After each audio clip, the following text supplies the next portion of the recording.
they all say. That's right, I'ma do this thing my way. Let's go. Been grinding hard on it all day. Okay, we work hard, then we all play. Yeah. So my objective is to kind of lift all boats, and what you're doing over at Cardone Capital is massive, I think, for the everyday person. So you've been a pilot, you're an investor, you're vice president of Cardone Capital. So, but I don't want to go deep into real estate, but before we do that, I'm always curious, like, how was your childhood and your background, Ryan? Did you have parents who told you about wealth and investing and business? Well, look, I came from a middle-class family, probably below. I grew up in Chino Hills, California, born in Chicago. My dad was, he worked at the railroad. A lot of people don't know this about me, but when I was 9 years old, my parents got a divorce. And when we moved to Scottsdale, my uncle actually became a real father figure to me. And so the first part of my life was like, okay, go to school, get a good job. It's the Robert Kiyosaki philosophy, right? And it's the lie. And then the second part, I was actually 10, 11, 12 years old. My uncle was an entrepreneur. And so I was able to see both sides. And literally, my uncle had a computer business. He was a general contractor. And so I've been around real estate actually since the age of like 11 years old.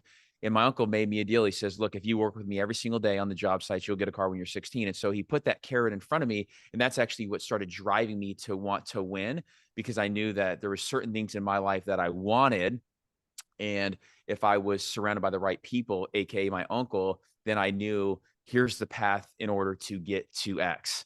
And so, yeah, no, look, my family was very much not wanting to talk about money because we didn't have any.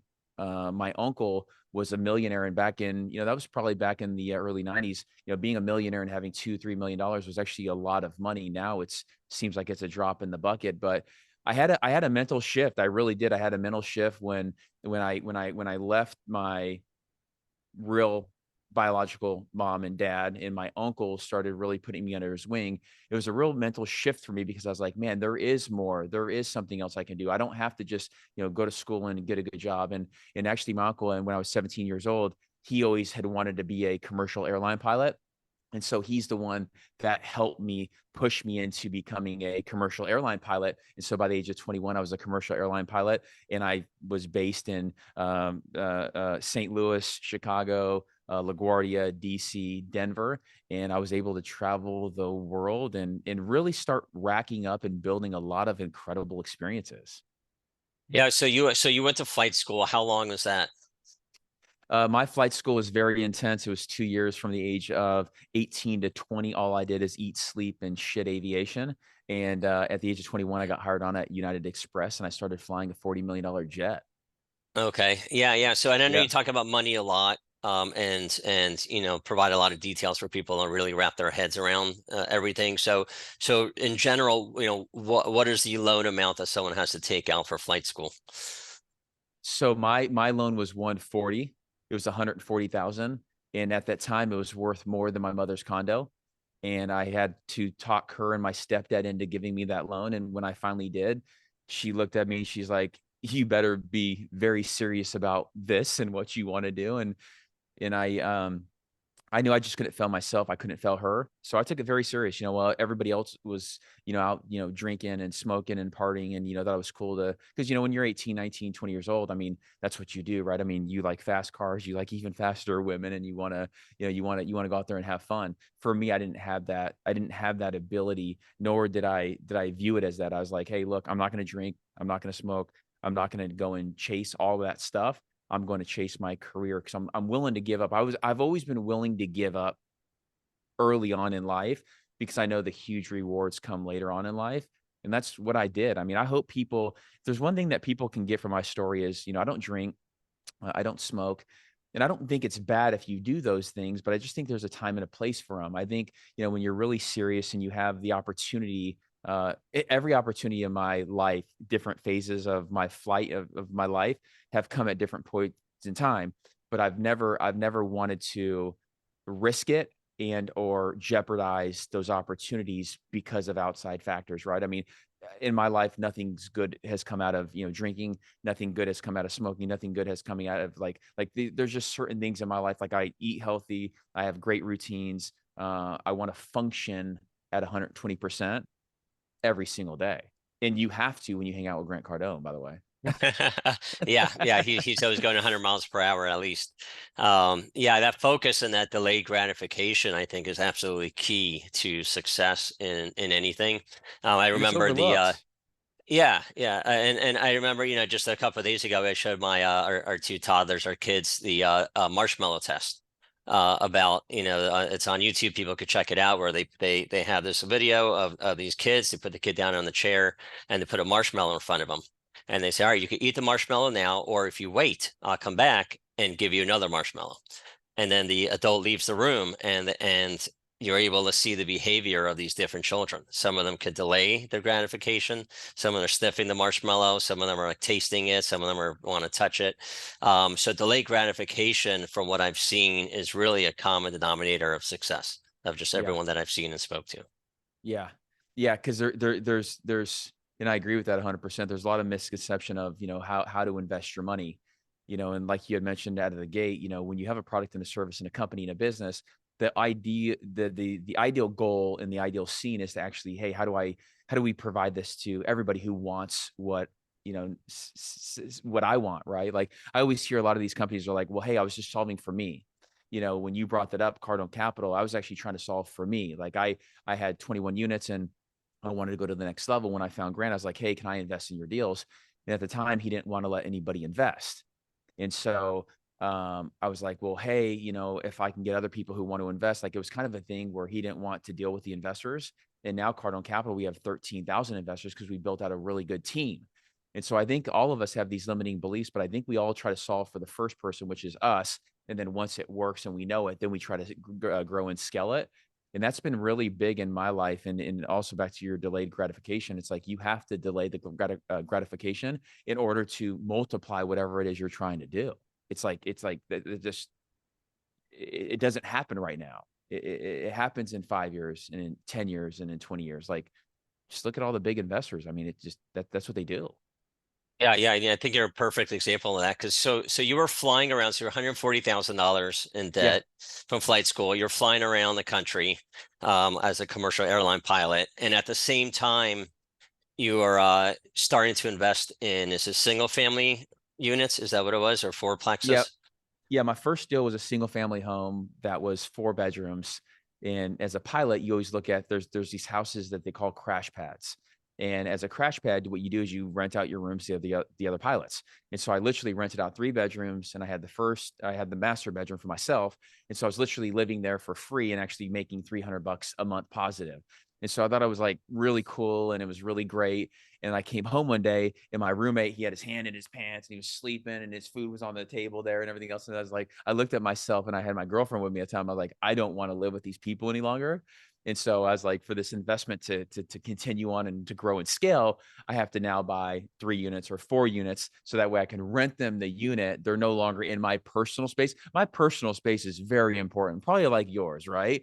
If I don't have my personal space, like locked and loaded and not a lot of distractions, I get very frustrated. And that was a frustrating moment for me in my life. And I was like, okay, my next deal was a fourplex. So I started out with 1 unit, then I bought a fourplex, and I was literally walking on that same block and I found a 3 unit threeplex.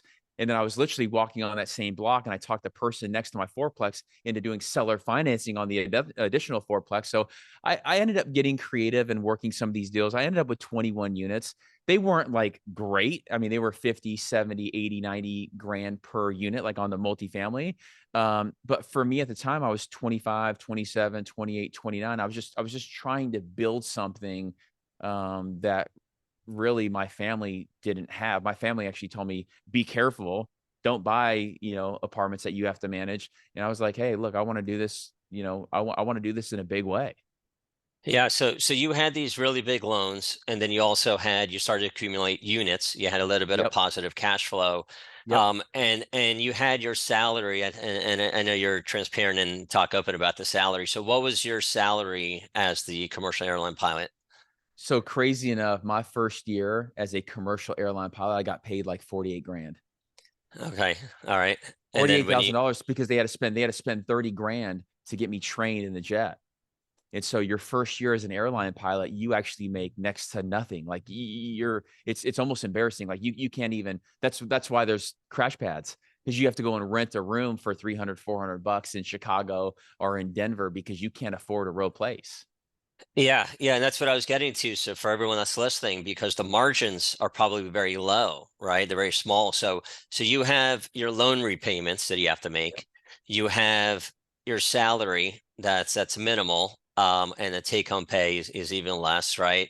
And now you also have these operating expenses of the first unit, second unit, third units, everything that are starting to accumulate. So how was it doing all that while you still have food? You got to take care of, you got housing that maybe or maybe not's covered by the cash flow, and just, everything else that it costs to live. So how was that being a commercial airline pilot, having these units, having a salary that's may not be covering everything, and just trying to manage real estate all at the same time? Relatively short form. In I was 23 years old, one of the youngest captains for that division.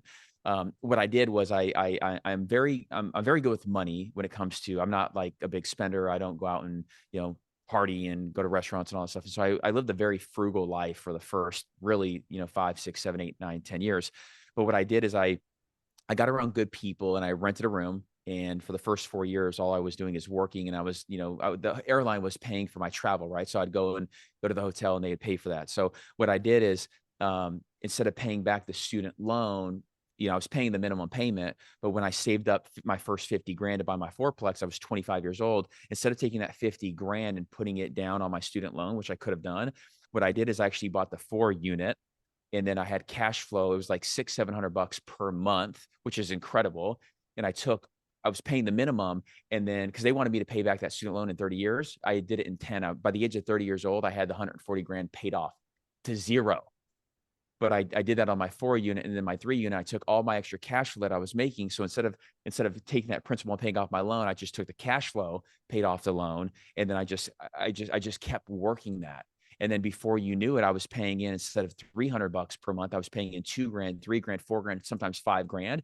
And I just started like really, really chipping that student loan down. That's actually a big question that I get a lot. Like, hey, how much did you get in debt? And then how quick did you pay it off? There was no way in hell I was going to wait 30 years, and all of that interest on that loan would have made that loan probably 250, 300 grand for my education. I wanted to get it done, get my mom's name off of it, get my name off of it as soon as I could.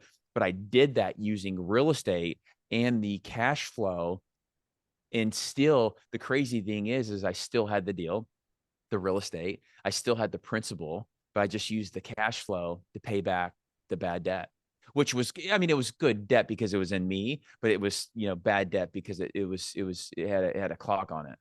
Yeah, yeah. So that's really key, really important for people to understand. So you had a job, you didn't take that money from your job, which is your earned income, and just send it to the student loan Key debt. bank, You yeah. you actually took that seed money from all the hard work. You bought assets with it, and those assets generated money, Yep. which then was used to actually pay off the loan, right? The student loan debt. So you actually accumulated assets like a monopoly, and then those assets were spitting off cash, and then you use that cash on whatever you needed for. And in this case, Yeah. it was student loan debt. Yeah. And it's important too, because when people think about your principal, once you pay back the loan, whether it's student loan or whatever, you never get back that principal. That's why the asset piece that you just mentioned is so important. Like, you have to end up, at the end of the day, you have to end up with assets. Yeah, yeah, amazing. So you had said you ended up with 21 units while you were Yeah. still flying. All right. And then what was the switch there? What happened, and how did you end up meeting Grant Cardone and jumping into his arena? So I'm always very curious, and I always wanted to find, like, okay, what's next, right? I always look at my life and I say, what's next? Because inherently I'm just, I want to grow, I want to expand. And I actually found Grant on YouTube, and I saw what he was doing. As far as, he had 2,500 units, I think maybe 25 or 3,000 units at the time. But he was also buying an airplane. He was buying a jet. It was a G200.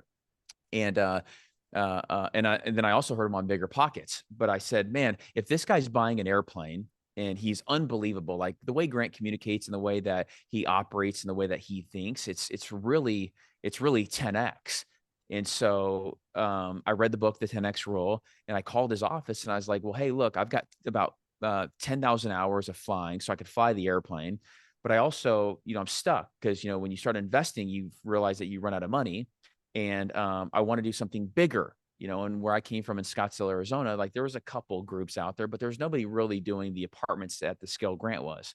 And so I said, well, Grant, if I can come work for you as a pilot and then work into the real estate company, would that be a good fit? And initially there wasn't even an airplane. Cardone Capital didn't really even exist. And so there was a lot of different moving pieces, but I ended up through Elena, because Grant and Elena and I met Elena like day 2. I'm like, look, I fly airplanes. I love real estate. And I want to help people. And she's like, does Grant know this? And I was like, well, I kind of need some help because Grant's a very fast moving individual, very fast.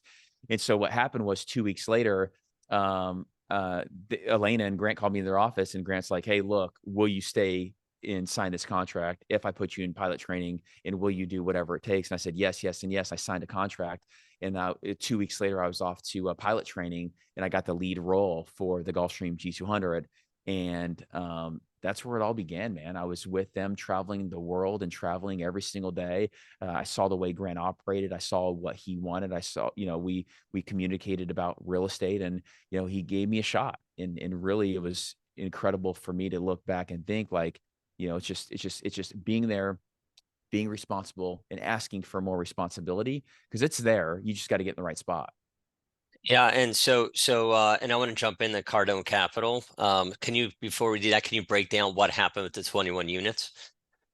Yeah, so I was actually at lunch in Chicago with Grant, and I was kind of bragging. I was kind of showing off. I'm like, yeah, I've got this 4-plex and this 3-plex, and because you're proud. I mean, look, at 30 years old or whatever age you are, if you've got 20 units or whatever, it's not a huge accomplishment, but it's you know the sweat that you put into it. And he looked at me. He's like, man, he's like, all of that stuff is shit. He's like, all that stuff is garbage, because they were built in like 1950s and 60s and 70s and 80s. Like it wasn't brand new stuff. And I said, I was pushed back a little bit. I was like, wow. I was like, I get it. I understand. I'm like, well, what would you recommend? Because you see what I did. I was like, yeah, I get it. What would you recommend, Grant? And he's like, what I would do is I'd package it all together as a portfolio. I would sell it. And I'm like, well, what would you do with the money? He's like, I would invest with me. And I'm like, music to my ears, my friend. Literally that night and the next day, I called a couple of real estate agents. The guy named Eddie had all that stuff sold within 30 days. Ended up with 500 grand, which I paid the tax on because I couldn't 1031 it into the deal. So I had $400,000. I invested it with Grant in 826 units in Nashville, Tennessee. That deal was 4 properties. He got a great deal on it. We ended up selling it within like 4 years. Like it was like, I don't know, 3.5 years. Ended up doing a 3x on my money, took that money, rolled it into the next deal. And that's really where I transitioned from, playing this smaller game to partnering with somebody on a bigger deal. And that was really an aha moment for me too. And I know you'll appreciate this. I was literally scared, giving somebody, my 400 grand or the 500 grand or whatever I ended up with 400. But any money that you work so hard for, giving it and trusting somebody was hard. But I just knew that, owning 100% of something small was always going to be 100% of something small. And owning 1 or 2% of something massive was going to exponentially outperform the 100%, because this is always just still going to be small. And so I really have had a lot of breakthroughs and shifts, working with Grant, because it's allowed me to scale and not only scale units, but also scale my mind. I mean, I'm an investor in most of these deals. Like I work really hard for my money, and I put it right back into these deals because I know the value and I know the locations and I know the deals. These are phenomenal assets that we're putting together, and they're great long-term investments. Yeah, that's amazing. So your 21 units resulted in 400,000 in your pocket after paying taxes. You Yep. actually didn't utilize that and consume that by buying a house for yourself, buying a fast car, any of that stuff. You actually got rid of the entire 400,000, Yep. which means you intelligently invested that into another asset, and that investment made you your first million. So Yep. you became the elusive millionaire, right?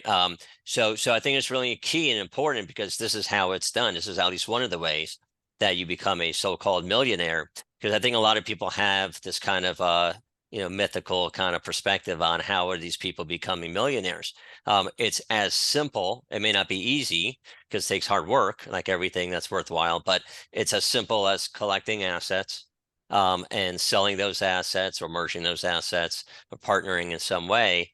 And eventually the dollar figure will result in 7 digits, which means somebody becomes a millionaire, multimillionaire. So that's really important. So again, delayed gratification, 400,000 is a lot of money.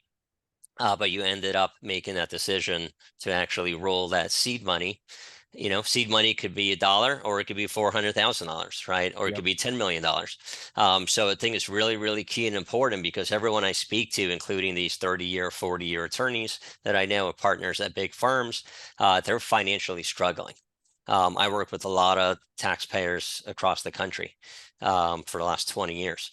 A lot of people that are struggling don't even understand the simple concept of taking the earned income, purchasing assets. Do not Yep. consume the seed money, right? If you're a farmer and you take your seeds and you eat those seeds, you don't have anything left over. You want to plant those seeds and end up having a harvest later on, a massive harvest. So it's And very key Michael, what you just said. yeah, and you're a CPA, right, by trade? I'm an enrolled agent. Yeah, Okay. so similar to a CPA, we specialize in taxes. Yeah, yeah, because I think, I think for me, it's, when I think about investments in real estate, and I'm not a financial advisor, and I don't claim to be. I actually claim to be just a very simple person surrounded by a lot of really, really smart people. When I look at real estate, I say, okay, look, I work really hard for my money. What am I going to invest in? Because that 400 grand actually bought, 1.2, 1.3, maybe even 1.5 million worth of real physical assets.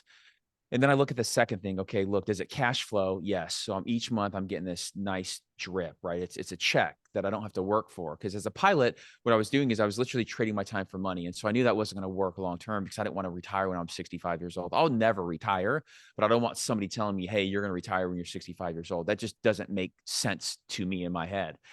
The other thing is when I start going through the real estate investment, I'm like, okay, I've got a real asset. I'm buying more because the bank's giving me this leverage, right? Bank of America, they won't even give you a loan to go buy their stock, but they'll give you a loan to go buy a piece of real estate. To me, that clicks. I'm like, that clicks. And then last but not least, I asked you if you were a CPA because whether you're an enrolled agent or you're an investor, you get huge tax benefits when you invest in real estate. Huge. I mean, sometimes I look at the K1s and the depreciation. I'm like, okay, how does this work? I got income from this property each month, and then it's a yearly number, but I'm showing a loss on my K1. I'm like, wow. I'm like, I actually called my CPA the first time. I'm like, did you do that right? I'm like, walk me through that. Because when you start to understand the benefits of real estate, it's not like, oh, I'm just doing this for 5 or 6 or 7%. And then the exit, you're doing it because you get the benefits of leverage. You get the benefits of the tax savings because you're actually not paying tax on that passive income when the depreciation is offsetting it. So for me, I had to learn all that stuff because I wasn't taught this in school. Nobody was.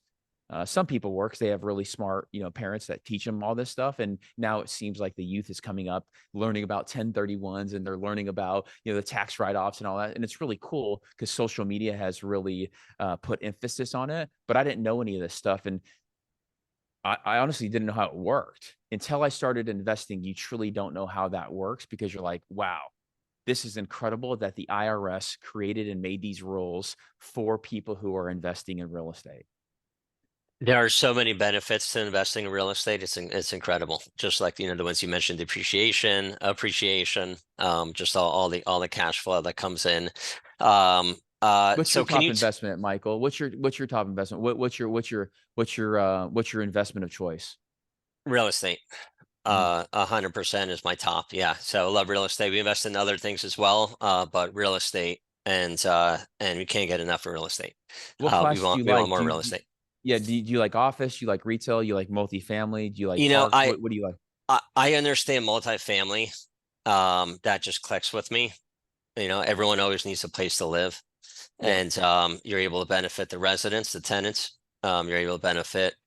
I mean, even the landscapers, even the management companies, just right. all the other contractors that need to service that particular property. I mean, really is a win-win deal.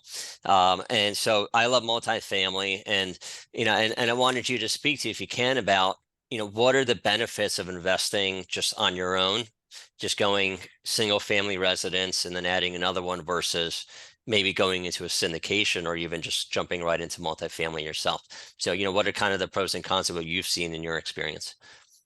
Well, I'll speak to my story, right? So when I bought my first home and then the second home and then the fourplex and then the threeplex, what happens is when you're buying smaller deals, they're really not supportive of staff, meaning that they're not big enough to have people working on the property full time. So when you have 20 units or 10 units, you're the manager. Because if you're not, then your $600 or $700 is literally eaten up because somebody's gonna not manage it or mismanage it, or they're not going to be as aggressive as I am. When I do 100 units or 200 units or 500 units, there's 10 people, there's 8 people, there's 5 people working on the staff on the property full time.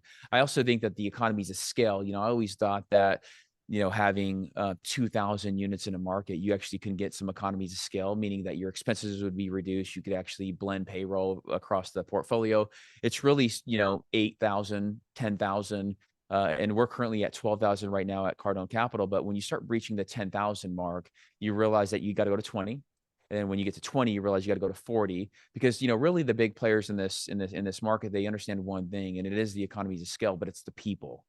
The people are really important in any business, in any facet of life too. Like the people who you surround yourself with, the people on your team, they're either going to help the business really, really grow or they're not. And so I think the bigger, the better, because you could support really, really great people to take care of the assets. We always say, at Cardone Capital, we buy great assets because of the yield, right? When we were, 3 years ago, you could, in relative fashion, you can get the same cap rate for something that was value add versus something that was, a core deal in a great location.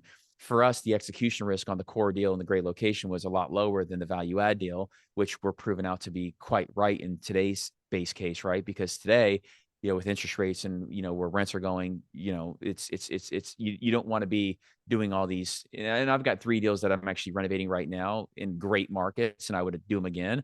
But overarchingly, I think, core assets are phenomenal because you can scale that, right? When you go and buy value add, it's really, really heavily intensive. And so you have to do a lot of work. When you go and buy nice deals with good yield, you can scale that because, people want to work there.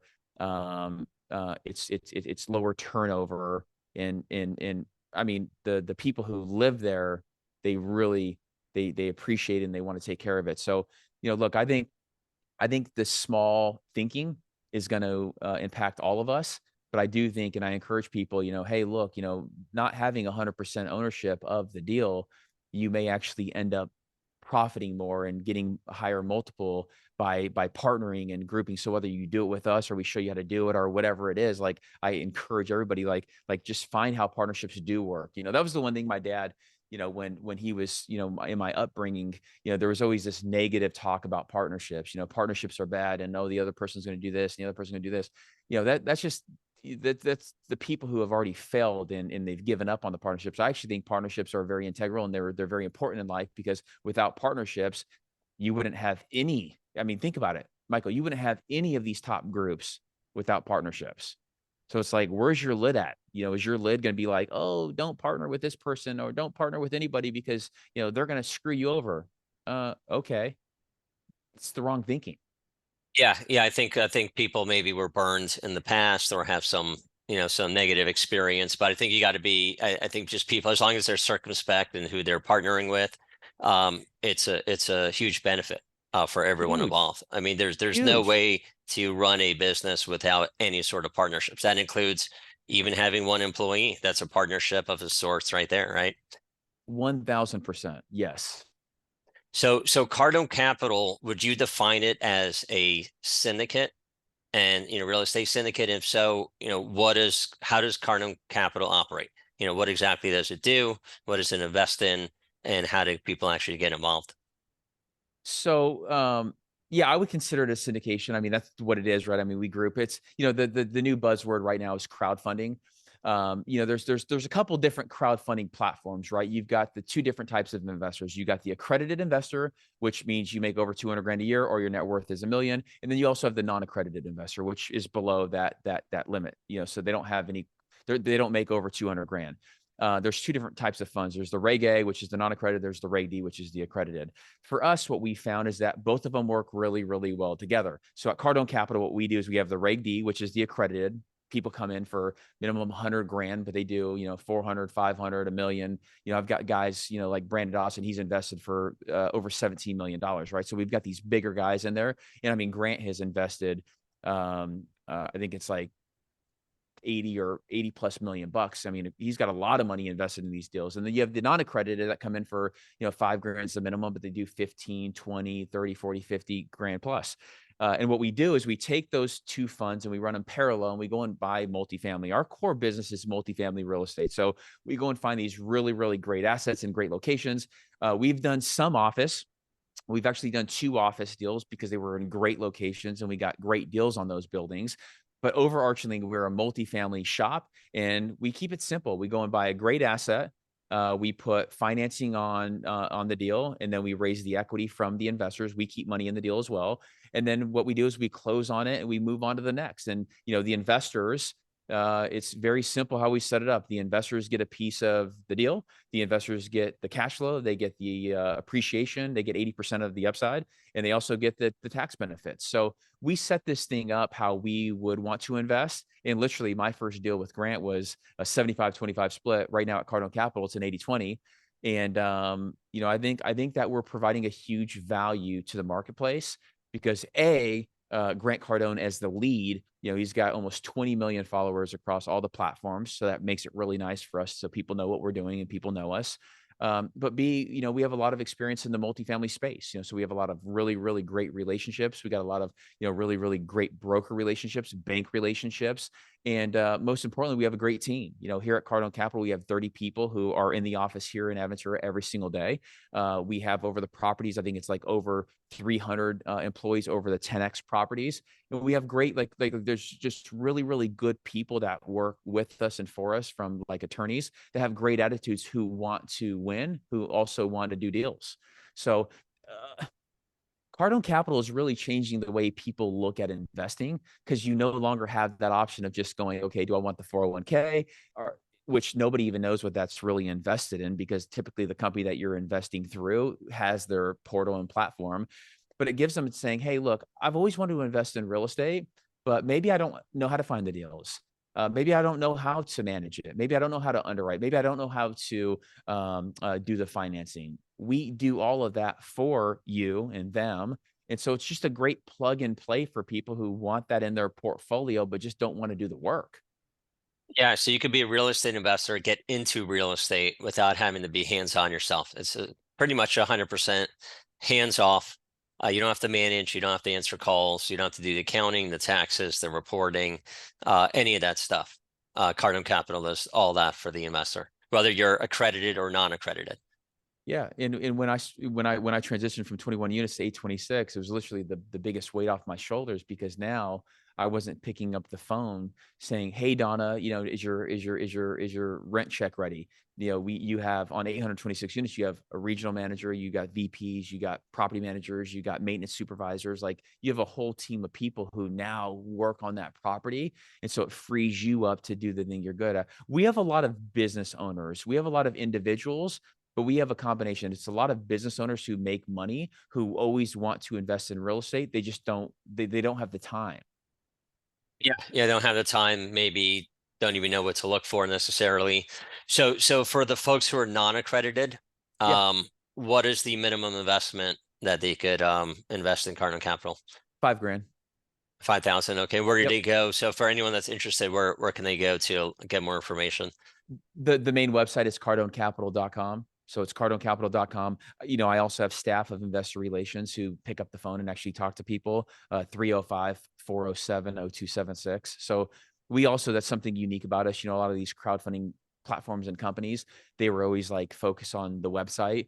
For us, we have a landing page and you can see all of our investments, but we want to answer questions and, help folks, make and understand, what they're doing and what we're investing in. So we do like monthly group calls, we do investor relation calls. Like we just wanted to be different, and it's actually proven to be really successful, because when people invest $5,000, which is a lot of money to some people, and I don't bat an eye at that. Like, if you have $5,000 or 10 grand or 20 grand, that's what you have, and that's what you have to invest.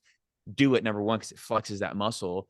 But whether it's 20 grand or 20 million, that's real money, and we take it all serious. And so it's like, hey, call in, walk through the paperwork, walk through the investment, make sure you fully understand it. And I think people, again, going back to the people, I think people are really important to make it feel like you're actually doing an investment that you feel good about. So if someone wants to follow Captain Ryan Tseko, Yeah. where can they follow you or find you or contact you? What's the best way? My biggest one is probably Instagram. I'm working on, I think YouTube's a great channel and great. This is where we're going to post. This is on YouTube, but it's just Ryan Tseko, RyanTseko. Look, I want to add value. My whole purpose in life is yeah, I want to be successful and I want to be surrounded by the best people in the world, but I also want to help people with some of their breakthroughs, because I think sometimes what happens is we see these mentors and we see these people who are already really winning big. For me, I'm just a grinder. I'm almost 40 years old. I work every single day. I'm in the office every single day. Like, I want to help people say, hey, look, sometimes the biggest piece that we're all missing in life is just that one person who's already doing what we want to do. If you could just get with them, if you could just add value to their life, it's going to exponentially bring you up to where they are. And you just got to hang out with great people. And it's that message, it's that surety of like, hey, man, what's this guy doing? How's he winning? Like, I share it all. I live in the land of abundance. I don't live in this land of scarcity. Yeah, I think I love that. And you're transparent, and I think that just being transparent and actually talking about your journey and what happened, talking about the numbers, not just in general how you did stuff, but just in all the details and being very specific. That helps people get an actual roadmap. Because there's a lot of talk about, just invest this or do that, and a lot of the information and guidance is very generic and it's repetitive. But to actually go into the nitty gritty and talk about exactly what to do and how to do it is key. Yeah. And I think it's gonna help a lot more people, and rise, just really help all the boats really rise up, because we need to be surrounded by fellow winners. We need Yeah. people to be successful. We need people to be happy, need healthy. There's a lot of suffering going on, especially as it pertains to financial suffering with inflation. So it's absolutely key. So I appreciate you sharing all that, being transparent. And then I encourage everybody to get on, CardoneCapital.com, check it out. I know Grant Cardone has a book that talks about real estate investing made simple, I think it is. That's right. Yep. So I'll grab the link to that from you guys, and I'll put that down in the description. I think that's going to be a useful book for people to understand all the terminology, and even breaks it down further in the simple terms. What is real estate? What are different kinds of real estate, and how to get started? And I think Yeah. that's going to really lead a vast majority of people, Americans especially, who are suffering in the financial freedom. Yeah. And Michael, let me just add this one thing too, because you kind of brushed over it. When you want to be a pilot, you hang out with pilots. When you want to be a real estate professional, you got to hang out with real estate professionals. For everybody listening, like, if you want to be somebody else or somebody different, number one, they're not going to teach it to you in school. Number two, you're probably not going to be. I'm really actually not the smartest guy in the room. I just have a lot of smart advisors and smart team members, like crazy smart.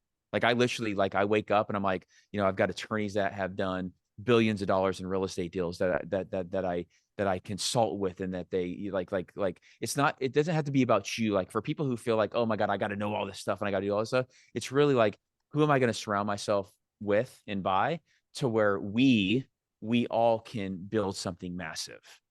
And that's what really I used to get stuck on as a young man, is I'm like, man, I need to know all this stuff. I need to know. No, it's really like, hey, how are you the guy who's like, who do we need for this? Who do we need for this? Who's going to do this? Who's going to run this? Because you cannot do it all, but you could have a team of badass people, team of ninjas, snipers, who actually can do something really, really awesome. And I looked at a lot of great teams, right? Grant Cardone, Ryan Tseko, we have CFO, we have COO, we have the whole executive team, we have managers, we have the whole thing. Grant and I couldn't do this by ourselves. It's the team members really in place that are helping us and helping really Cardone Capital grow and scale. It's really important. I think it's overlooked by many people. Like, they're like, I'm going to do it by myself. I don't recommend that. Join a team. Get on a fast team like, I look at Facebook, right? The top 10 people, there's no way in hell that those top 10 people at Facebook would be where they are today if they weren't a part of that team. You know what I mean? Yeah, for sure. Yeah, you can't really build anything at scale or massive and change lives without other people. Even a solar entrepreneur, you can't, you need customers. There you Yep. go. That's the first person in your life, right? Even if you're Yep. going solo. So it's massively important working with others, partnership, delayed gratification, discipline, structure, and then just consuming as much information as possible, and getting around mentors and coaches. So you're a perfect example of that. So kudos to you for, finding a proper fit for your professional life, finding Grant.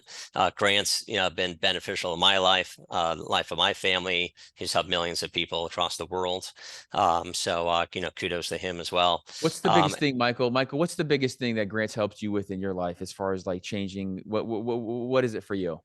yeah, it's really seeing just further, beyond the horizon, just really expanding my mindset into, all right, I got to think bigger. And you were alluding to earlier that, $1 million, $2 million back in the day, 20 years ago, whenever that is, used to be a lot of money. The reality is, not a lot of people like to talk about it, that $1 million, $2 million today is really middle class. $100,000 today is not much. And people are still trying to get that elusive 6 figures. So it's a reality. The price of food is not going to be going down anytime soon. Housing is not going to be going down. We're in the year 2023. I mean, life goes on and things get more and more expensive. So what do we do as responsible individuals? We have to figure out how to actually, thrive, not just survive. From my perspective, real estate business is one way to do that. Yeah, it's incredible. I think Grant has helped a lot of people in really embracing, the inner, like the inner drive where it's okay to be hungry. It's okay to want more. Yeah, yeah, I he's the master at doing that, and I think communicating in a way that most people understand, and are receptive to. Yeah, and again, you're a perfect example of what happens when you get close to somebody who's like Grant Cardone and driven, and has the mindset to achieve. So kudos to you, and I appreciate you taking time to come on. Thanks for sharing your time with me and everybody listening, and look forward to see what you got going on in the future. Yep. Appreciate you, man. Thank you. Yeah, Thanks for having me on, and thanks for sharing your time with me. yeah, thanks, Ryan. Talk to you soon. Bye-bye. Thanks.